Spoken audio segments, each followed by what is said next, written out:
ये कहानी सिर्फ एक हत्या की नहीं, ये कहानी है उस खौफनाक साय की जिसने सालों से बुंदेलखंड की जमीन पर खून बहाया है। ये कहानी है चिल्ली गांव के उस रात की जब इंसानियत ने दम तोड़ दिया।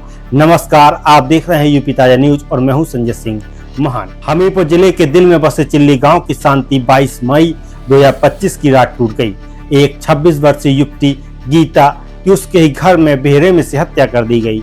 उसके पति अनिल राजपूत उसी हमले में घायल होकर बच गए। यह एक ऐसी आपराधिक कहानी है जिसने पूरे क्षेत्र को झकझोर कर रख दिया और उस शख्स की जिसके अंधेरे इतिहास ने बरसों तक खून की स्याही से कहानियां लिखी। 22 मई 2025 की रात अनिल राजपूत और उसकी पत्नी गीता का शांत घर एक क्रूर अपराध का गवाह बना। अंधेरे की आड़ में घुसपैठिया उनके घर में चोरी की नीयत से घुसा, लेकिन जब दंपत्ति जाग गया तो स्थिति घातक हो गई। हमलावर ने ट्रैक्टर के लोहे की रॉड से अनिल पर हमला कर दिया, जिससे वह गंभीर रूप से घायल हो गए। गीता पर किया गया प्रहार इतना घातक था कि उसकी मौके पर ही मौत हो गई। स्थानीय police DIG Rajesh S, police अधीक्षक डॉक्टर दीक्षा शर्मा और अपर पुलिस अधीक्षक मनोज गुप्ता के नेतृत्व में तुरंत घटनास्थल पर पहुंची। उन्होंने अपराधी को पकड़ने के तत्काल आदेश दिए। जांच का जिम्मा सर्कल ऑफिसर राजीव प्रताप सिंह और इंस्पेक्टर राम आशीष सरोज को सौंपा गया, जिन्होंने एक विशेष टीम बनाकर हत्यारे की तलाश शुरू की। जांच में तब महत्वपूर्ण मोड़ आया जब गांव के सीसीटीवी कैमरों की फुटेज सामने आई। घंटों की समीक्षा के बाद पुलिस ने एक संदिग्ध को चिन्हित किया, रामबाबू विश्वकर्मा, चिल्ली गांव का ही निवासी। स्थानीय लोगों के बीच जाना माना नाम। रामबाबू कोई नया अपराधी नहीं था, उसके सिर पर पहले से ही 25,000 रुपए का इनाम था। पुलिस ने उसकी तलाश के लिए व्यापक अभियान शुरू कर दिया। 29 मई 2025 को पुलिस को चिल्ली गांव में एक नलकूप के पास रामबाबू के होने की सूचना मिली। सीओ राजीव प्रताप सिंह और इंस्पेक्टर राम आशीष सरोज अपनी टीम के साथ मौके पर पहुंचे। रामबाबू ने पुलिस को देखते ही गोलाबारी शुरू कर दी। जवाबी कार्रवाई में पुलिस ने भी गोली चलाई, जो रामबाबू के दोनों पैरों में लग गई। घायल रामबाबू को गिरफ्तार कर अस्पताल ले जाया गया। हत्या में प्रयुक्त लोहे की रॉड के साथ एक देसी तमंचा और कारतूस भी बरामद किए गए। रामबाबू को इलाज के लिए अस्पताल ले जाया गया, लेकिन उसकी गिरफ्तारी ने मामले में निर्णायक मोड़ ला दिया। सीओ राजीव प्रताप सिंह ने चौंकाने वाला खुलासा किया है। रामबाबू चोरी की नीयत से अनिल और गीता के घर में घुसा था। जब दंपत्ति जाग गया तो उसने घबराहट में लोहे की रॉड से दोनों पर हमला कर दिया। गीता की मौके पर ही मौत हो गई, जबकि अनिल घायल अवस्था में कानपुर में भर्ती है। लेकिन रामबाबू विश्वकर्मा है कौन जिसने इस जघन्य अपराध को अंजाम दिया? गीता की हत्या की जांच ने एक अंधेरे इतिहास को उजागर किया।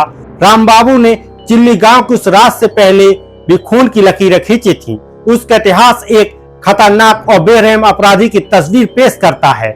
साल 2017 में चुरखी थाना क्षेत्र के नूरपुर गांव में रामबाबू ने एक भयावह साजिश रची। अपनी किशोरी प्रेमिका किरण के साथ मिलकर उसने 65 वर्षीय भगवान सिंह की हत्या कर दी। मकसद किरण अपने पिता देवी दयाल को फंसाना चाहती थी ताकि वह तय की गई शादी से बच सके और रामबाबू के साथ रह सके। दोनों ने भगवान की हत्या की और किरण के पिता का नाम और फोटो शव के पास छोड़ दिया ताकि पुलिस का शक उन पर जाए। लेकिन एएसपी सुरेंद्र नाथ तिवारी की अगुवाई में पुलिस ने साजिश का पर्दाफाश कर दिया। रामबाबू कुछ देर के लिए हिरासत से भागा, लेकिन उसे दोबारा पकड़ लिया गया और जेल भेज दिया गया।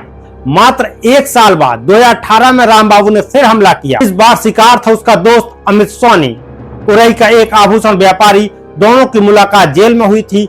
जेल से छूटने के बाद अमित का रामबाबू की प्रेमिका से नजदीकी बढ़ गई थी, जिससे रामबाबू में जलन और गुस्सा भड़क उठा।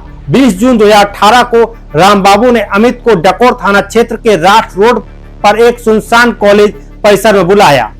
उसे शराब पिलाकर नशे में धुत करने के बाद रामबाबू ने लोहे की रॉड से उसकी हत्या कर दी। पुलिस को भटकाने के लिए उसने एक नोटबुक में किसी और पर इल्जाम लगाया और अमित का फोन लेकर फरार हो गया। एसपी अमरेंद्र सिंह और एएसपी सुरेंद्र नाथ तिवारी की अगुवाई में पुलिस ने रामबाबू को सूरत, गुजरात से गिरफ्तार किया। हत्या का हथियार और फोन भी बरामद कर लिया गया। यह मामला एक भयावह पैटर्न को उजागर करता है। रामबाबू की क्रूर हिंसा, लोहे की रॉड का हथियार के रूप में बार बार प्रयोग और साक्ष्य के साथ छेड़छाड़ कर न्याय से बचने की कोशिश, एक ठुकराए प्रेमी से लेकर एक बदला लेने वाले दोस्त और अब एक चोर से हत्यारा बनने तक राम बाबू के अपराध लगातार बढ़ते गए। अनिल राजपूत के लिए अपनी पत्नी का नुकसान एक ऐसा घाव है जो शायद कभी न भरे। एक बार शांत रहा यह समुदाय उस हत्यारे की हकीकत से जूझ रहा है जो उसके बीच रहता था। राम बाबू विश्वकर्मा एक हिंसक इतिहास वाला व्यक्ति है, लेकिन उसके छोड़े निशान अभी भी बाकी हैं। गीता की हत्या केवल एक त्रासदी नहीं, बल्कि यह एक कठोर याद दिलाती है कि अनियंत्रित अतीत के अपराध कितने लंबे साए डाल सकते हैं। राम बाबू की हिंसा का इतिहास 2017 के नूरपुर हत्याकांड से शुरू होकर 2018 के डकोर हत्या तक और अब क्रूर कृत्य पुनरावृत्ति और ग्रामीण क्षेत्र में पुलिसिंग की चुनौतियों पर सवाल उठाता है।